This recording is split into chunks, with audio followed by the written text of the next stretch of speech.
T.J. McConnell turned a surprise start into the save of the season and Dario Saric scored 25 points to help the Philadelphia 76ers stave off elimination in a 103-92 win over the Boston Celtics in Game 4 on Monday night, Tuesday, PHL time. The Sixers still face daunting odds headed into Game 5 and trailing 3-1 in the Eastern Conference semifinals. No NBA team has ever won a series down 3-0.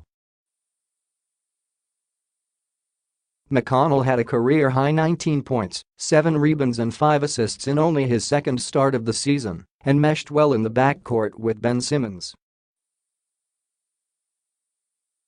The crowd chanted TJ, TJ, each time he touched the ball in the fourth and proved why he has been so valuable even as bigger stars have sliced his playing time.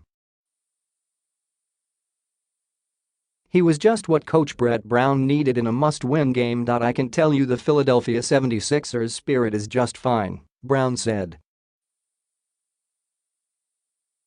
With NBA teams down 3-0 having lost all 129 series, the Sixers may need more than spirit to pull off this stunner. Joel Embiid had 15 points and 13 rebounds and Simmons had 19 points and 13 boards. Jason Tatum led the Celtics with 20 points and Marcus Morris had 17. The big zero in the box score, confetti pieces fired into the sky.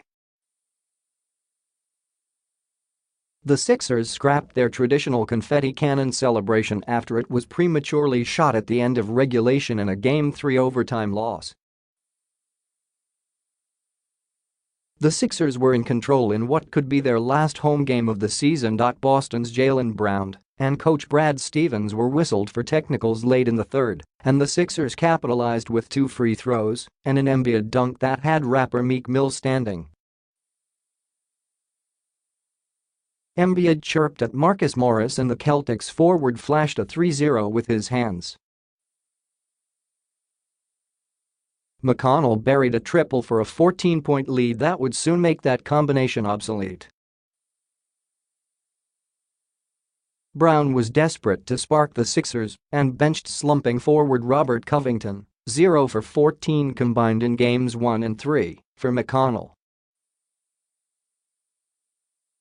McConnell, an undrafted third-year guard, had started 68 games combined over the last 2 seasons and served as an example of the type of player the process was built on. He was an underdog, a hustler, a court general that made him a reliable favorite for Brown. But Simmons' emergence put McConnell on the bench, and without complaint. McConnell zipped inside for easy buckets, made the extra pass to keep the offense rolling, and made the dive for loose balls. "How do I help my stars be stars? Because at the end of the day that's what we need," Brown said. "That's my job." He turned to McConnell, "That's how. The anticipation of elimination and a 6p. MEDT tip sharply cut into attendance, and the game had more of an early season feel until Embiid and Terry Rozier shook everyone up with pushing and shoving late in the first half. Embiid tried to strip the ball from Rozier after the whistle. Rozier tightened his grip and Embiid slapped at the ball again. Rozier shoved Embiid in the chest with his right hand, and the two quickly had to be separated.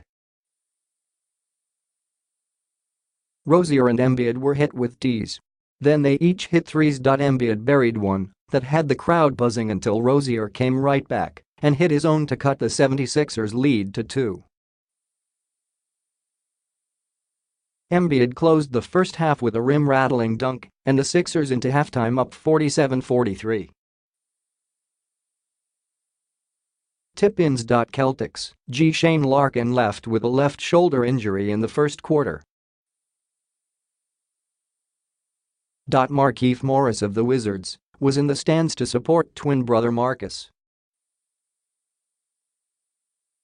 The brothers are Philly natives. Sixers, Covington still hit the bench early in the second quarter with 3 quick fouls.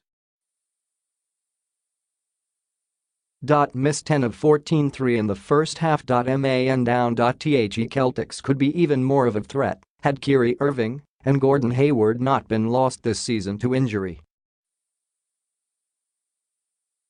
"There's not a coach in the world that wouldn't want everybody available," Stevens said.